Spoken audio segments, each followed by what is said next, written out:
So I'm gonna do a story time about this guy that I met in Ghana, and he was just expecting way too much. I don't know. I don't understand. I don't understand what's wrong with some of these guys. We're gonna call him Talking Stage. So this is when I had just gotten Sinai and Zeb, which was 2 years ago. They're 2 years old now. So there's a cold store by my house, and I think around that time it had just opened. So I went there to go buy chicken for my dog, but I was called a cold store guy that works there, right? So Talking Stage guy was actually his friend from church.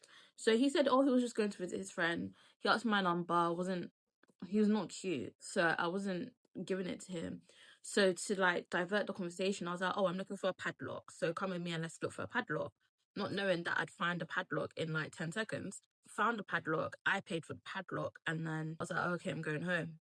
He was like, oh, let me drop you home. He has a car. And I was like, oh, no, it's walking distance. And he was like, okay, let me walk you home. So I was like, oh, you can walk me to my junction. He said, okay. So we're walking. Meanwhile, it's not even like a 5-minute walk. We're walking. He was like, oh, it's far, it's far. I'm looking at him like, are you just unfit? Like, what? He didn't want to walk. But I was like, well, I'm not going back to get in your car when I'm basically at home. So he was like, oh, when's he gonna see me again? I was like, oh, I'm coming back out to do my nails at the nail shop near my house. So I have to pass the cold store to get to the nail shop. It's like almost opposite each other. I dropped everything at home, made my dog food. I think I fed the dogs, and then I came back out to do my nails. When I walked past the cold store, I saw that his car was still there, so he's still there. So I went to go and do my nails. The lady's doing my nails. He comes to the nail shop and sits beside me, and he's talking about he wants a pedicure or whatever. So she was like, oh, okay. So I'm almost done. He's talking.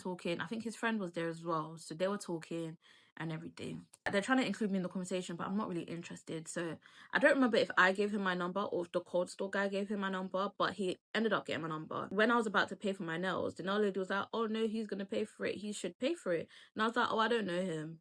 Like, I don't know him. I'm not going to have him pay for my nails. Because in my head, I'm thinking, you know, the area I live in, before you pay for something for me, and then you come out in the area talking about, oh, I pay for this girl's nails, I pay for this, and you know, I don't like people in my business. I don't like mix up, especially in the area I live in. Like, do not come and embarrass me. So I paid for my own nails and I went home. I don't remember ever giving him my number, but he got my number because he was texting me.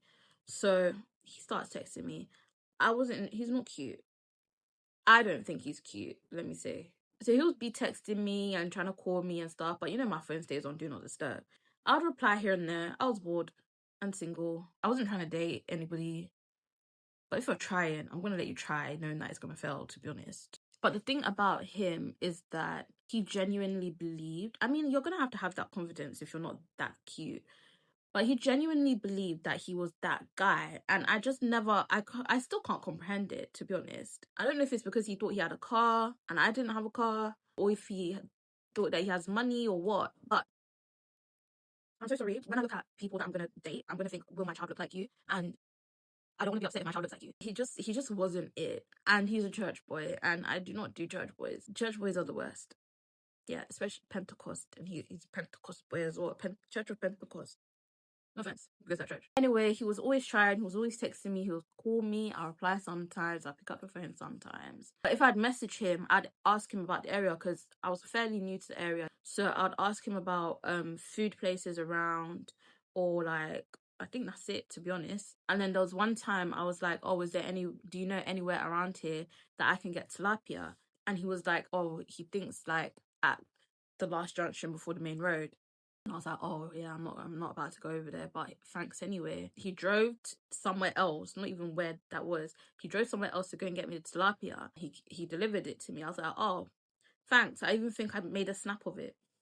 If I can find the snap, I'll insert it. I was like, oh, that's cute. But the thing about him, he kept on asking me bare personal questions, and I feel like that's very weird because I met you last week. Asking me if I have health problems and asking me why I'm doing this and why I'm doing that when I don't actually know you like that. You're supposed to be asking me my favorite color, bro. Why are you asking me about flipping health issues? Don't ask me that. I don't actually know you. And he also like talking about, you know, the deed. And I'm not that kind of girly. I really actually don't know you. Do not speak to me about that. It's a huge, huge, huge red flag. Like, that's probably when I clocked out. I mean, I was never actually clocked in, but that's probably when I was like, yeah. I mean, it was never actually ever going to go anywhere, but that just, like, Yeah. And it's because I think it was because his friend worked for Jimmy. Do you know what a Jimmy is? A Jimmy company. So I don't know if it's because of that he thought he could just be talking about that and all of that, but it's just weird because I just met you. Don't speak about stuff like that to me. So this is even so boys, yeah, this is why you need to check your boy. Some of your boys are not your friends because this boy's friend, the cold store guy, was not his friend. That boy's a snake.